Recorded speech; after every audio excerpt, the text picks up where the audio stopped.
So, how do you really know if a country's economy is healthy? I mean, for a nation of 1.4 billion people, that's not just a random question, it's everything. It's the key to making smarter decisions for everyone.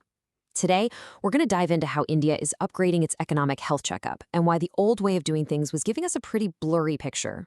Right, so taking an economy's pulse isn't as simple as checking your bank account.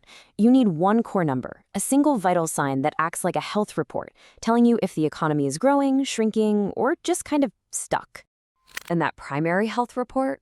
Well, that's the gross domestic product, or what we all know as GDP. It's the big one, the total value of everything produced in a country. It's the headline number. But here's the catch. What happens when the tools you're using to measure this vital sign are old, like really out of date? Well, you get a blurry diagnosis. For years, there's been this growing concern that India's method for calculating GDP just wasn't capturing the reality of its super dynamic, fast-changing economy. The tools just weren't keeping up. And when the numbers are fuzzy, you can bet the decisions based on those numbers are going to be fuzzy too. Let's break down what was actually wrong here.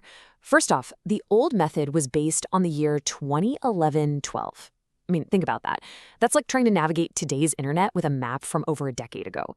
It also relied heavily on wholesale prices, not what you and I actually pay, and used a less precise way to do the math. It got so iffy that the IMF, yep, the world's economic watchdog, actually gave the methodology a C rating. Not great. But here's where things get interesting. Before tackling the huge job of fixing GDP, India's statisticians had a kind of trial run. They successfully updated another critical number, inflation. And that success story basically gave them the blueprint for what to do next. What they did was overhaul the Consumer Price Index, or CPI. That's the thing that measures inflation by tracking the prices of a whole basket of goods and services. Now, for that number to mean anything, the basket has to reflect what people are actually buying today, right? And the changes were pretty significant. They literally threw out old stuff like VCRs and DVD players, remember those, and added in things we all use now, like streaming services. They also changed how much food prices impact the total number. And, this is a big one, they started including rent for rural housing for the very first time, which gives a much more realistic view of what households are spending. So this successful inflation update did more than just fix one statistic. It was proof. It showed that, hey, modernizing India's economic data is totally possible. It built the momentum and the confidence they needed to take on the much, much bigger challenge, fixing GDP. And that brings us right here to the main event, getting a new lens for GDP. The government is undertaking a massive overhaul, so let's get into the nitty-gritty of what's actually changing and how this vital economic health report gets made.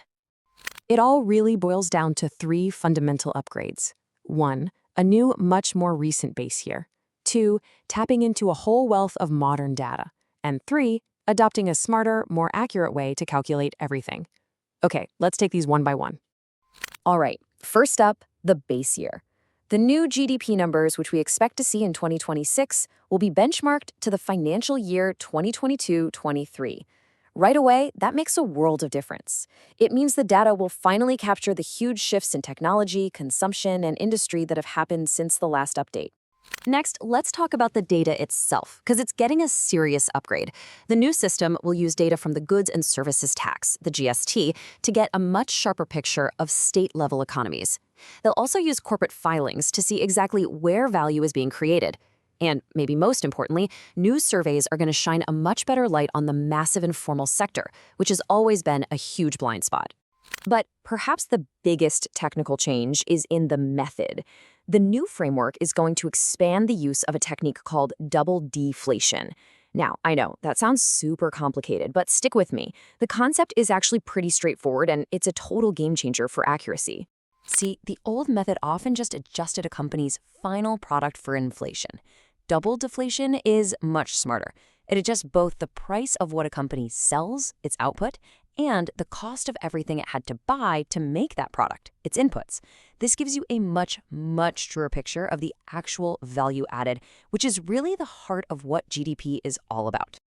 Okay, so new base year, better data, smarter method. What does all this statistical heavy lifting actually mean for us in the real world? Well, it means we're moving from that blurry picture to a really sharp one, and clearer data leads to much better decisions. You know, the Economic Times put it perfectly. They said that when policymakers have an accurate picture, they can design better policies. It's about making sure that economic growth isn't just some number on a spreadsheet, but something that people can actually feel in their daily lives. So what does this mean for you, for anyone following the Indian economy? Well, the takeaways are huge. We can expect much more reliable growth numbers. The government can make more informed decisions about everything from roads to schools. Investors get more transparency, which builds confidence. And overall, it just boosts India's credibility on the global stage. So, if we bring it all back to our original analogy, this entire overhaul is about upgrading that economic health report. We're moving away from a blurry, outdated sketch and toward a sharp, detailed, high-resolution image of the Indian economy.